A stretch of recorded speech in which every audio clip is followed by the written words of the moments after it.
So ito na po yung Sniper 155 standard version. Pinaka-astig na kulay. Bakit Honda Winner X 150 standard yung kukunin yung motor? Focus muna po tayo sa installment nila dito. Marami na rin kasing vlogger na nag-review ng motor na to. Start tayo sa minimum down payment nila na 12,000, 20,000 na down payment, 30,000 and 50,000 na down payment. Para may idea na po kayo, kukuha na po kayo ng motor na to.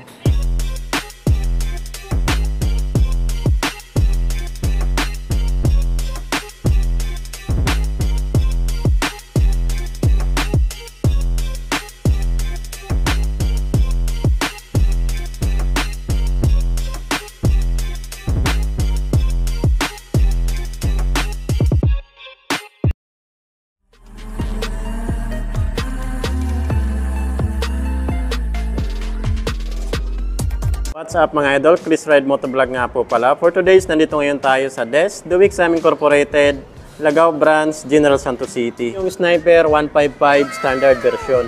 So ito yung pinaka-astig na kulay. Kulay po pala nito ay cyan with combination ng orange na mags. Alamin naman po natin yung installment nila dito. Ito pa rin tayo nag-inquire sa DES, Duwixam Incorporated mga idol. Sniper 155 standard version. Color cyan po ito with combination ng orange na decals tapos kulay ng mags. So yan, ang spot cash po nila dito, cash price ay 125,500 pesos. 125,500 pesos ang cash price po nila. Dumako naman po tayo sa installment update nila dito. Minimum down payment, ayan o, 12,000 lang din. Minimum down payment, 12,000. Meron na kayong Sniper 155 na standard. Color cyan mga idol. Naka-glossy po siya. So sa monthly installment naman po nito, sa 3 months, 38,700. Sa 6 months, 21,298. Sa 1 year, 12 months ay 11,673. Sa 18 months, 8,465. Sa 24 months, 2 years ay 6,861. Sa 30 months naman po nito ay 5,898 at sa 3 years naman po nito, 36 months ay 5,256. So rebates pa po yan ng 200 pesos. So ito magiging 5,056 na lang to. Kasi naka-rebates pa yan ng 200 pesos kung maaga po tayo magbayad. Kaya nagpa-compute din pala tayo ng 20,000 na down payment, 30,000 na down payment at 50,000 na down payment. Kasi mga idol, importante ito. Kasi kung malaki yung naipon nyo dyan, malalaman natin kung magkano na lang yung monthly natin na hulugan. So sa 20,000 na down payment, ito na lang po yung monthly niya. Sa 12 months, 1 year ay 10,878. Ayan o. 12 months, 10,878. Sa 2 years, 24 months ay 6,399. At sa 3 years naman po nito ay 4,906. Kung 20,000 po yung down payment natin. Ang idol, rebates pa yan ng 200 pesos. So itong 4,906 na to, magiging 4,706 na lang yan. 30,000 na down payment naman nito. Ayan o, down payment 30,000 kung sakali pong mas malaki yung down payment nyo. Sa 1 year naman po nito ay 9,885. Sa 2 years, 5,823. Sa 3 years naman po nito ay 4,468. So rebates pa po yan ng 200 pesos. So mga 4,200 na lang po yan. Kung 30,000 po yung down payment nyo. Sa 50,000 na down payment naman po nito, ayan, 50,000 na down payment. 1 year na lang po nito ay 7,898. Sa 2 years, 4,669. Sa 3 years naman po nito, 36 months ay 3,593. So rebates pa naman yan ng 200 pesos. So ito, magiging ano na lang to, 3,393 na lang to. 3,393 na lang kapag maaga po tayo magbayad. Sa mga freebies naman po nito, meron po silang free helmet, jersey, TPL insurance at 3 years LTO registration na po yun. Yung Winner X 150, alamin din po natin yung installment nila dito. Dito pa rin tayo nag-inquire sa Duwixam Incorporated. Start tayo sa minimum down payment nila na 10,000, 20,000 na down payment, 30,000 at 50,000 para may idea na po kayo kung kukuha na po kayo ng motor na to. Winner X 150 standard version. Ang cash price po nila dito ay 122,000. Ayan po, 122,000 po yung spot cash nila dito. Pagdating naman sa installment, minimum down payment 10,000. Yan, minimum down payment 10,000. So nagpa-compute din tayo ng 20,000, 30,000 at 50,000 na down payment kung sakaling mas malaki po yung down payment nyo. So ito po yung minimum down payment niya, 10,000 pesos. Diretso na po tayo sa 1 year. So ito yung 3 months, 6 months, 1 year ay 11,695. Sa 1 year po yan. Ito naman po yung sa 18 months niya, 8,528. Sa 24 months, 2 years ay 6,945. Sa 30 months, 5,995. Sa 3 years, 36 months ay 5,362. Rebates pa po yan ng 200 pesos. So ito mga 5,162 na lang to kung maaga po tayo magbayad. Sa 20,000 na down payment naman nito, kung sakaling mas malaki yung down payment nyo, 20,000 na down payment, ang 1 year nyo na lang po nito, ayan, 12 months ay 10,687. Ayan po, 18 months, 7,798. Sa 2 years, 24 months ay 6,353. Sa 30 months, 5,487. Ayan po mga idol. Dito po sa 36 months, sa 3 years ay 4,909. Rebates pa yan ng 200 pesos lahat. So sa 30,000 na down payment, ayan po. Ito po yung computation nila dito sa The Wixam Incorporated. 30,000 na down payment. Ang 1 year nyo na lang po nito ay 9,678. Sa 2 years, 24 months ay 5,762. Sa 36 months, ito po, 4,456. Rebates pa yan ng 200 pesos. Kung sakaling mas malaki pa yung ida-down yung mga idol, mas malaki yung naipon nyo, ito 50,000.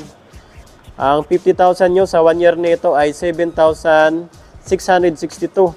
Sa 2 years naman po nito ay 4,578. Yan po, 4,578.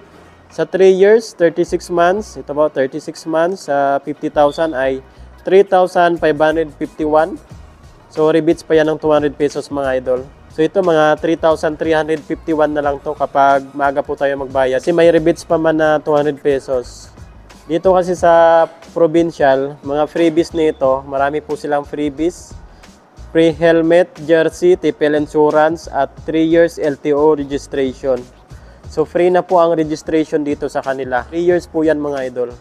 Sa down payment nyo, 10,000 lang talaga. Free na po yung registration yan. Alamin naman natin yung mga nabago sa motor na to. So dito muna tayo sa visor niya. Mas matulis na rin po ito, mas mataas. Parang Batman na po yung datingan niya. At ito, mas pinalapad at mas pinataas po ito. Ganda na rin ang design niya dito. At dito naman sa bandang baba, mapapansin nyo dito mga idol, 3 layer na po siya. Tapos ang ganda ng datingan niya. No, sa kulay pa lang, mapapalingon ka na talaga sa motor na to. Ito na lang yung ginawa nilang ABS. Kasi ang ganda talaga. Sporty talaga ng kulay niya. Tapos napaka-premium na. Sobrang ganda talaga ng pagkaka-paint niya. Oh. Mapapansin nyo po dito, mayroon na po sa ditong paumbok. Ayan, oh. Mas muscular na rin yung design niya. Ito, mayroon na po sa ditong UP. Ganda, oh. Wow. Dito naman banda, patulis na po siya. Unlike dati, pa-curve po yung design niya dito. Mas sporty po yung design niya. Meron naman po sa ditong decals na glossy black at liquid cooled naman nakalagay dito. At may line po sa dito na kulay orange. So dito naman sa right side, nandito naman po yung A&S, assist and sleeper clutch. Dito naman banda sa DRL niya, nandito naman po yung sniper na decals. Sa front fender naman nito, kintab talaga ng kulay niya. Braking system naman po nito sa harapan. Naka-hydraulic disc brake, naka-single pot piston caliper po siya.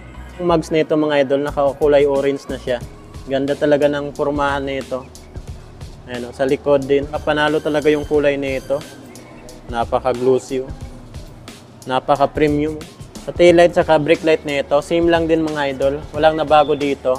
Signal light, taillight, brake light, ganun pa rin.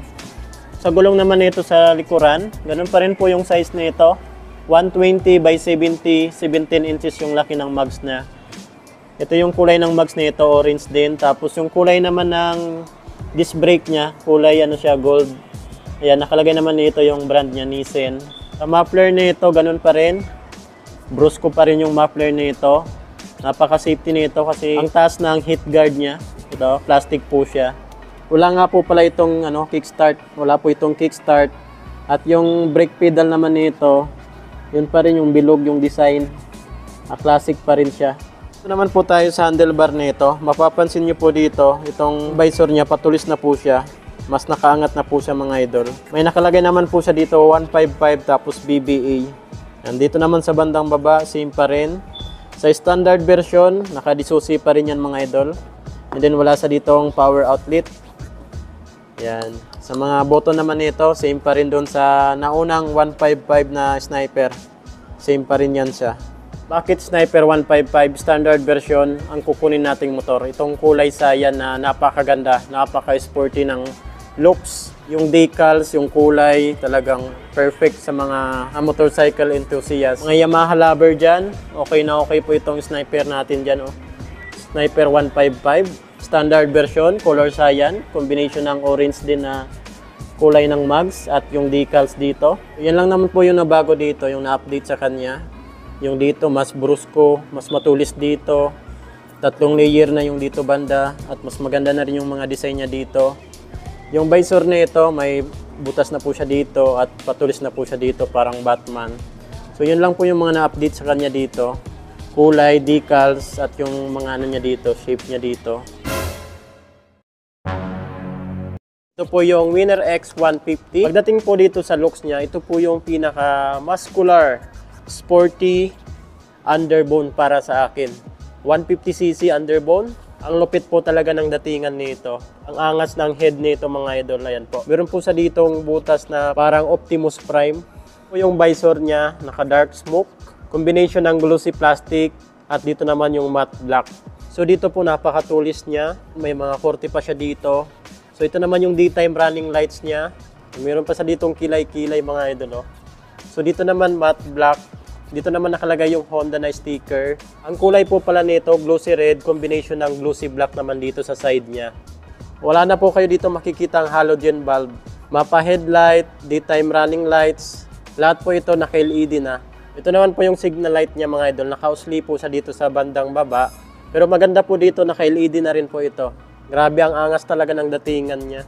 Naman yung front suspension niya, napakalaki niya po mga idol. Kahit po naka-telescopic to, pero napakalaki po ng suspension niya.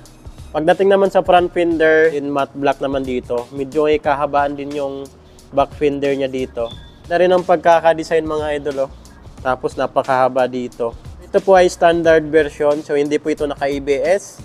So ito naman po yung braking system niya. Maganda po dito kasi naka-hydraulic disc brake. Naka-single pot piston caliper naman po yung braking system niya sa harapan.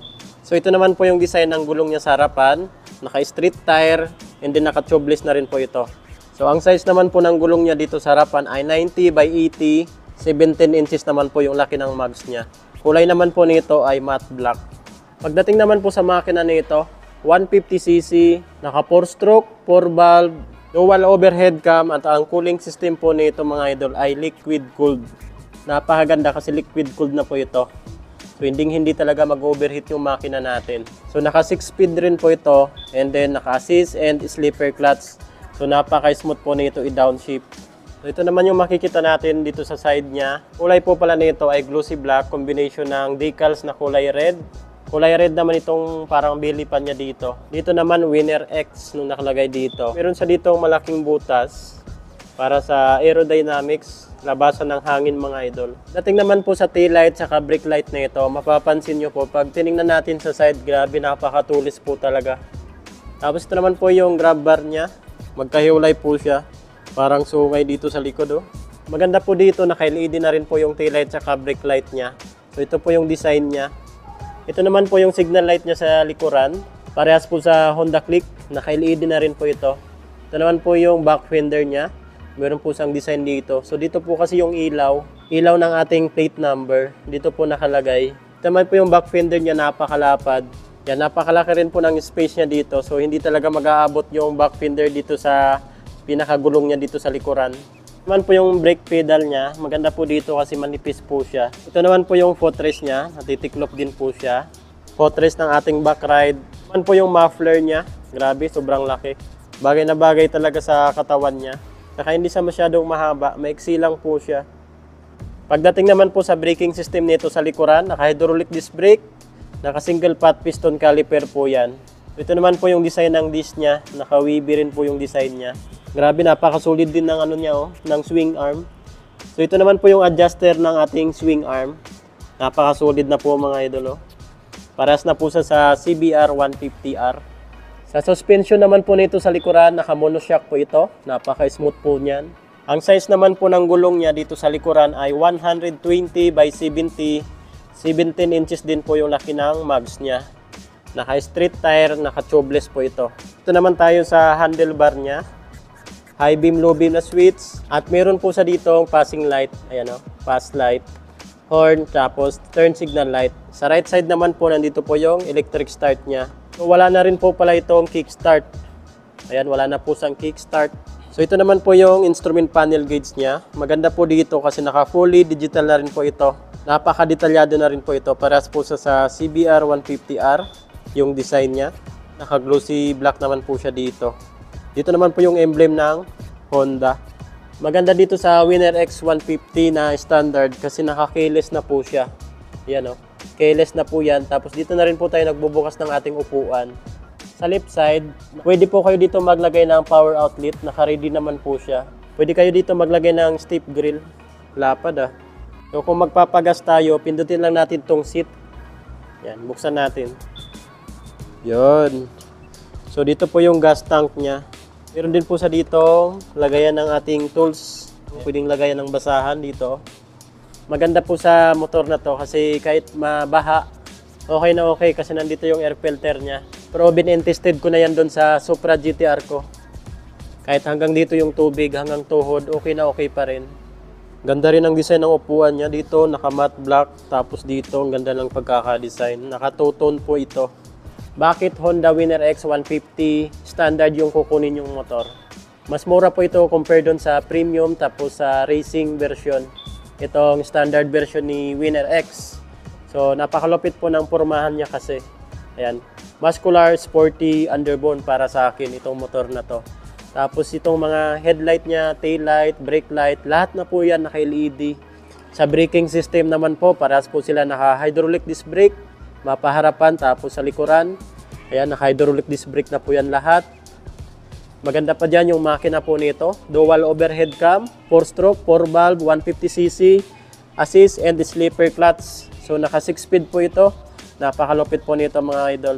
Napakatipid po nito sa gas kasi fuel injection na po ito. So lahat po ng gulong nito ay tubeless. Tapos agaw pansin po kayo sa kalsada kasi kayo pa lang mayroong Winner X talaga. Napakalupit po nito. Napakalaki niya po kasi sa 150cc na underbone. Pagdating sa handling, napakadali lang po nito i-maneuver. Napaka-comfortable dalhin. Mataas po kasi yung handlebar niya kaya madali lang talaga i-maneuver tapos napaka-comfortable. Sa instrument panel gauge naman, napaka-detalyado, naka-fully digital na rin po ito. Maganda pa dyan, naka-keyless po ito. Kahit standard version po ito, naka-keyless po ito. So basta Honda naman, matipid po yan sa gas, maasahan yung makina. Ayun mga idol, kung naghanap kayo ng motor na to, available po dito sa Duwixam Incorporated. Kung may mga ipapa-inquire pa po kayo sa akin na motor, comment nyo na lang po sa comment section ng ating video. Meron po tayo dito Honda, Yamaha, Suzuki, Kawasaki. So dito lang po yan sa Duwixam Incorporated mga idol. So hanggang dito lang po muna ating video ngayon. Ride safe po tayo palagi. Chris Ride Motovlog, PCO.